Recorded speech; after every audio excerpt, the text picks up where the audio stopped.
Welcome to Lost Relation Chronicles. My name is Alistair White. I'm 45 and currently going through a divorce. I have two adult children, aged 22 and 20 at the time this all unfolded, and let me tell you, I was not in a good place when it happened. It was a Saturday, and since I wasn't working, I decided to help my wife, Laura, with the housework since she wasn't feeling well. I vacuumed the family room, unloaded the dryer, and was in the middle of transferring laundry from the washer to the dryer when I accidentally knocked over the trash can in the laundry room. After muttering a few choice words, I started cleaning up the mess when I came across something that left me stunned. A couple of used protection. I was shocked, furious, and completely at a loss. Laura and I hadn't used protection in over 15 years. Back then, we only used them briefly when she had developed a yeast infection. Besides, I had a vasectomy 18 years ago, so there was no need for any other form of birth control. Our kids hadn't visited us in weeks, so I immediately ruled out the possibility that they were responsible. The discovery left me reeling. I wasn't sure exactly what I was going to do, but I knew I had to do something. My first decision was to leave, at least for a little while. I headed into the bedroom and grabbed a suitcase, making sure not to wake Laura.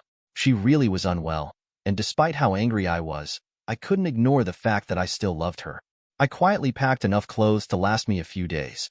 Then I went back to the kitchen, took the protection and my wedding ring, and placed them on the table. After a deep breath, I sat down and wrote Laura a note, pouring out everything I was feeling. It said, "Laura, what you see on the table represents what remains of our marriage. I'm deeply sorry if I wasn't enough for you. I never realized you felt the need for something beyond us. I'm leaving for a few days to think and decide what I'm going to do next. Please don't try to contact me during this time. I will reach out when I'm ready to talk. If you choose not to tell the kids what's happened and they ask me, I won't hold anything back. The same applies to our parents. I ask one thing of you. Please take the time to truly consider how much this has hurt me. When we talk, I will expect honest answers. Some of my questions will be difficult, not because you won't know the answers, but because I will insist on hearing them, even if it's hard for you to say. If you don't want to answer them when the time comes, just tell me. I won't allow this betrayal to continue. If you're unwilling to end your relationship with your lover, let me know when I reach out. If that's the case, I'll step away from your life. Lastly, this act has not only defiled our marriage, but also our home. If we're to rebuild, selling this house will be necessary. Despite everything, I still love you. But this is a nearly fatal wound to our marriage. Alistair." I loaded up my truck and drove away, possibly for the last time.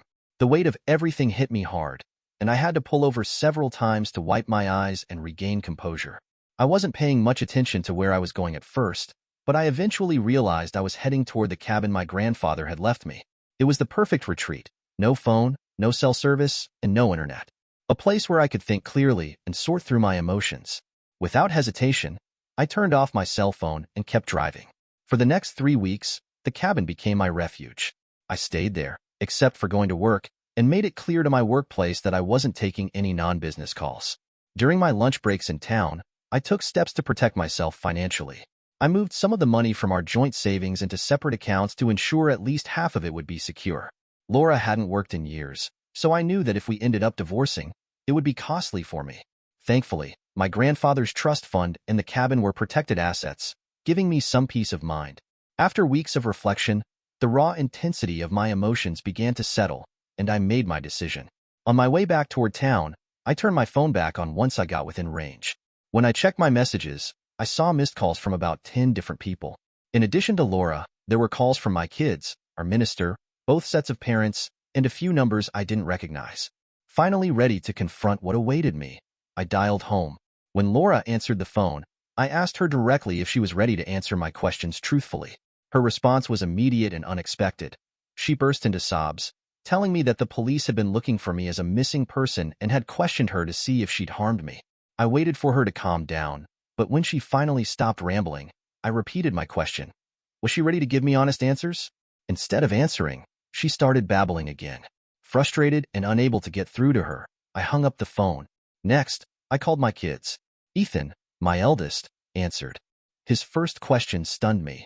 He wanted to know what I had done to make me run away. I was taken aback and asked him if that's what Laura had told him. When he confirmed, I told him that if he believed it, there was no point in continuing the conversation. I then explained to him what I had found in the trash that day and asked if he or his sister, Megan, had been to the house that week. He said he hadn't been there and wasn't sure about Megan. He mentioned that the last time he'd spoken with her, she had just broken up with her boyfriend and hadn't been seeing anyone since. Ethan's tone was cautious, but I could sense he was trying to piece everything together as much as I was. I called Megan next, and her response was nearly identical to Ethan's. It became clear that Laura hadn't told either of them the truth about what was going on, which only reignited my anger. Determined to set the record straight, I called the police station. I informed them that I had never been missing, explaining that I hadn't been in contact with my wife due to serious personal issues between us. When I mentioned that Laura knew I wasn't missing, they told me that she had filed the report herself.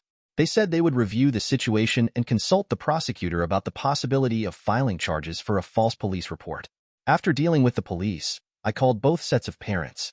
My parents, as I expected, supported me wholeheartedly. Laura's parents, on the other hand, immediately accused me of lying and berated me for hurting Laura. Their hostility didn't surprise me, but it was still exhausting. By then, I'd had enough. I made a stop at my boss's house, handed him my resignation, and let him know I was taking time to focus on personal matters. With that done, I headed back toward the cabin. Before I could get out of cell range, Laura called. I pulled over and answered. Her tone was calmer now, and she simply asked when I planned to come home. Still fuming over being painted as the bad guy, I answered her firmly. I will come back to your love nest when, and only when, you tell everyone the truth. I will not be made the villain here. I didn't cheat on you. Those protection weren't mine, and I will not accept that house as my home anymore. Laura sniffled on the other end before asking in a shaky voice, "Where have you been? Why haven't you come home?" "Why?" I cut her off. "It is not my home anymore, Laura. Get that through your head. You don't need to know where I've been because you gave up the right to know when you cheated. I quit my job today," I continued. "So, you won't be able to call me there. And where I'm headed now, you don't need to find me. I'm not coming back." Taking a breath, I added, "You should probably file for divorce because you can't sell the house without my signature, and I won't be paying the mortgage or utilities anymore." I waited for her response, but there was only silence on the line. Then the sound of a dial tone. With that, I shut off my phone, got back on the road, and drove straight toward the cabin. On the way, I stopped at the diner in the small village near the cabin for supper. After eating, I headed to the cabin, where I settled in for the night. The next morning, I drove back to the village and stopped at the local post office to rent a P.O. box and update my mailing address. While in town, I noticed that our bank had a branch there, so I went in, identified myself, and informed them that I would be managing my accounts from their location moving forward. With those tasks handled, I called a close friend of mine who happens to be an attorney. I explained the situation and everything I had done so far. He assured me that I had taken the right steps to protect myself and advised me to keep documenting everything. An idea struck me, so I decided to call one of our neighbors, a well-known busybody. I asked if she'd noticed any unfamiliar cars at the house recently. She eagerly shared that a bright red, flashy sports car had been parked in our driveway several times, often staying for hours at a time. She didn't know the make or model, but mentioned the car had a vanity license plate reading, Christ's number 1. I thanked her and then asked if she'd be willing to leave me a message on my cell phone if the car appeared again. Knowing her fondness for gossip, I figured she'd not only comply, but that the story would soon spread throughout the neighborhood. Remembering that the minister had called, I decided to return his call. When he answered, I asked what he wanted when he called earlier. Without missing a beat, he asked why I had abandoned my wife. I couldn't help but laugh before replying, "Why don't you tell me about your red Corvette? When was the last time you paid her a visit?" There was a long silence on the line before I heard the unmistakable click of a dial tone. Next, I called Laura. I told her she could leave messages on my cell phone, and I'd respond when I was back in range. Before hanging up, I added one parting shot. "By the way, Laura, is the minister's tool better than mine?" There was a sharp gasp, a choked sob, and then silence as the call disconnected. After that, I called my lawyer again and updated him on the situation. I explained the neighbor's observations about the minister's red Corvette, how both he and Laura reacted to my pointed questions, and how all signs seemed to point to him being the unknown depositor of the protection. I then instructed my lawyer to file for a legal separation citing adultery as the reason, and to also prepare divorce papers naming the minister as a correspondent. I reasoned that filing both would offer Laura a choice. She could either contest the divorce or accept the separation, which she couldn't fight. My lawyer agreed and assured me the paperwork would be handled promptly. I wasn't entirely prepared for the fallout my actions caused, though I wasn't surprised, or unhappy, for that matter. Our busybody neighbor wasted no time spreading the story about the red Corvette. and since several church deacons lived nearby, it didn't take long for the minister to face the consequences. He was swiftly fired. As for Laura, things spiraled even further. She turned out to be pregnant, was arrested for filing a false police report, and later suffered a miscarriage. Meanwhile, my son Ethan initially took Laura's side, which only fueled my anger. After I ignored his calls for over a month, he finally reached out using Megan's phone. When he told me Laura had admitted the truth, I felt a mix of vindication and lingering bitterness. Raw from the whole ordeal, I couldn't resist delivering a jab. I told Ethan that I was still furious and, in a moment of cruel spite, mentioned that I was going to get DNA tests from him and Megan to confirm their paternity. I even added that, if it turned out they weren't mine, I would sue their biological father for back child support. My words cut deep. Ethan broke down in tears and hung up. Of course, I knew the kids were mine, thanks to DNA testing the school required for a health program years ago. Still, I was so emotionally raw that I lashed out, punishing Ethan for siding with his mother. Realizing I'd gone too far, I called Megan and explained what I'd said. I also asked her to encourage Ethan to call me again so I could apologize properly. The prosecutor dropped the charges against Laura after I requested it, a small act of mercy on my part, though it didn't erase the pain of everything that had happened. Laura, realizing the inevitable, signed the divorce papers. She moved out of town, likely to escape the reputation that followed her actions, and perhaps to start anew somewhere far from the mess she'd created. As for me, I took a few deep breaths and started the process of moving forward. I moved back into the house, but things were different now. I couldn't just continue living in the same space without making some changes. The emotional weight of the past lingered in every corner, so I decided to make a fresh start in my own way. I got new beds for all the bedrooms, symbolic of wiping the slate clean. It was a simple change, but it gave me a sense of control, something I hadn't felt in a long time. Megan, who had always been the responsible and nurturing one, decided that I wasn't going to be left alone in my recovery. She suggested I needed a housekeeper to help with the daily chores, something I hadn't even thought about.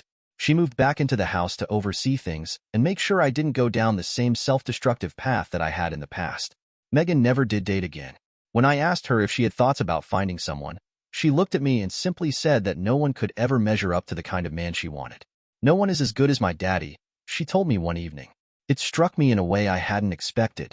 On one hand, it made me proud, but on the other, it also reminded me of the responsibility I had to be the man I wanted her to see, the one who deserved to be admired.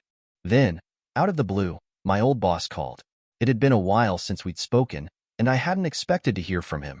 He offered me a promotion, a new position with a significant increase in responsibility, and the best part was that it allowed me to telecommute. It felt like a lifeline, a fresh opportunity to take control of my career without sacrificing my personal life. The flexibility would allow me to be there more for Megan and to keep the space I'd carved out for myself after everything that had happened. Life was slowly starting to feel good again. I had my health, my family, and the chance to rebuild in ways I hadn't even imagined. The pain was still there, but I was learning to manage it, to not let it define me anymore. The future looked brighter than it had in a long time. Dear listeners, please share your thoughts in the comments section below and don't forget to like, share, and subscribe.